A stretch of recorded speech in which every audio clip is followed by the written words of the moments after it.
Cuy, fantastic to get you on Real Vision. It's great to be here. I'd love, before we dig into what you're up to, what Visa's up to, and more about the space in general, I'd love to get a bit about your background, how you got to where you are today. Sure. So I guess going all the way back, I grew up in rural Ohio, and I was the son of professor.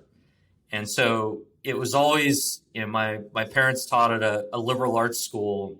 And so it was always just kind of dinner table conversations about sociology and trying to think critically about the way that the world works. And I was also this biracial kid where my dad was black, my mom was white, in a predominantly white environment. And so I felt like I lived at these intersections where I identified as black. I hung out with black family and black friends, but my whole school was white, and people I interacted with in the day to day were white, and so it was this really interesting experience. But I wanted to get out of Ohio and kind of see the world, and I made it out to California for college, and I studied sociology at a liberal arts school in California, and I randomly fell down the rabbit hole into entrepreneurship as a student, where I figured, why not try and start a company? You might as well learn something.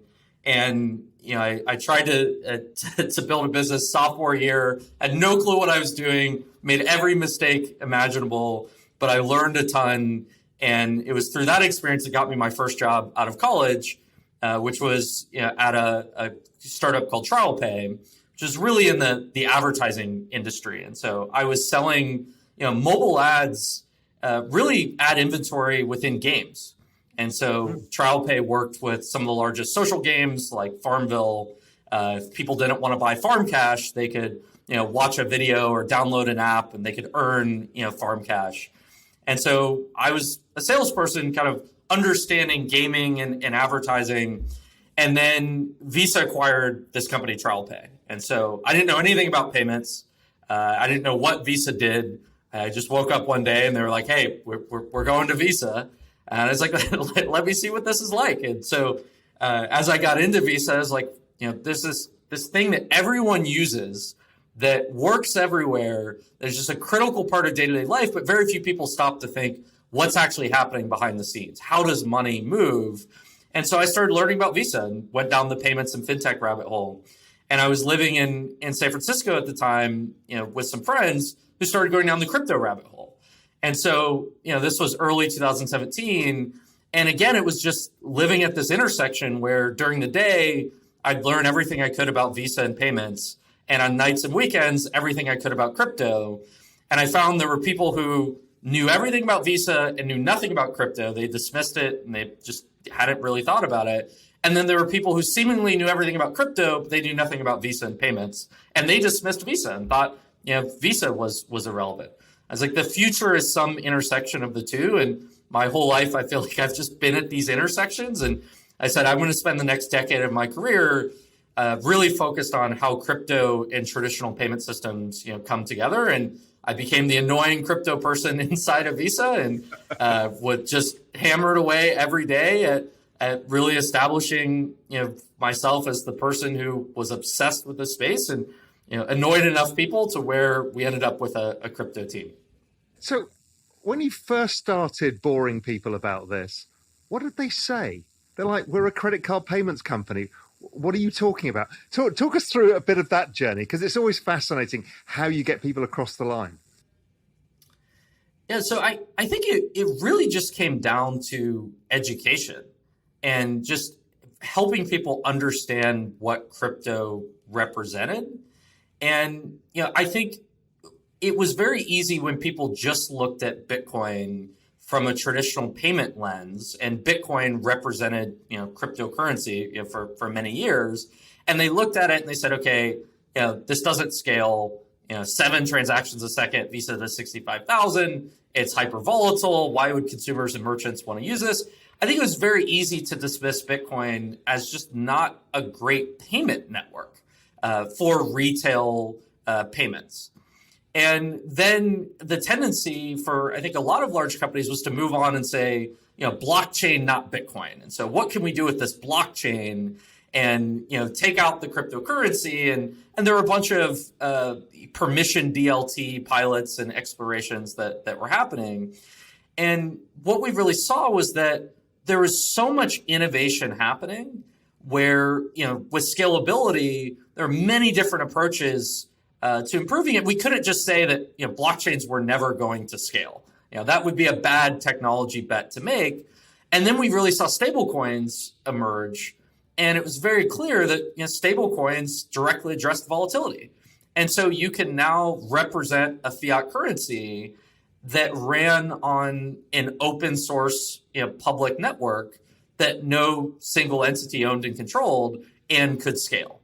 And so that opens up many different possibilities for payments. And I think what we found is, Visa's been around for 60 years and we've really thrived through so many different transformations and transitions in technology.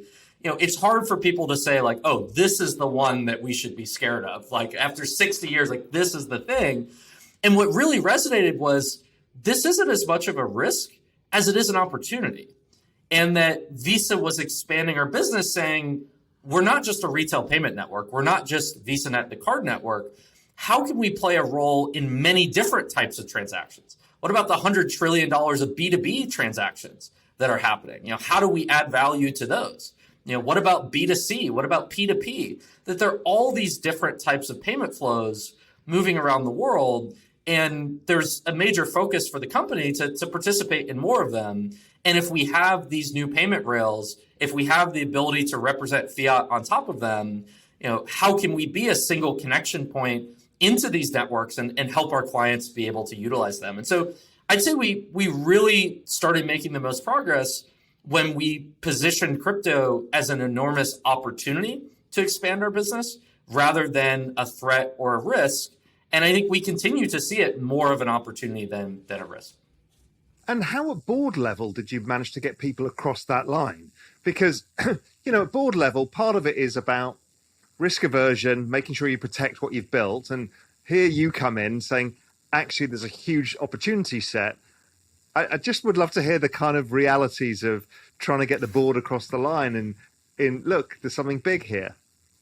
Without, obviously, you can't give away too much, but just some of that process is kind of interesting. We made a little bit of progress every week. And right. We've continued making progress every week. We've been doing this for 3.5 to 4 years.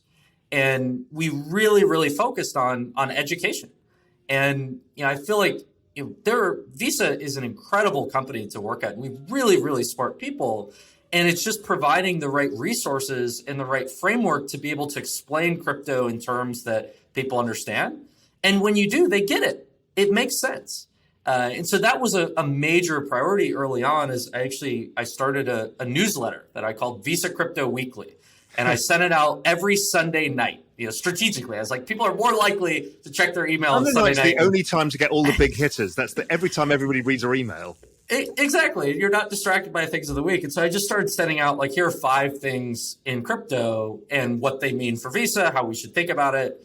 And we started with 8 to 10 people, and we grew it to 400 people over time. And so it was just this repeated, effort to continue to educate. And as we provided resources and as we got people down the rabbit hole, it made a lot of sense. And so it was really, it was a combination of just having the right framework and way to think about it, as well as what our clients started to do. And Visa is very much a partnership-driven company. We've got tens of thousands of partners.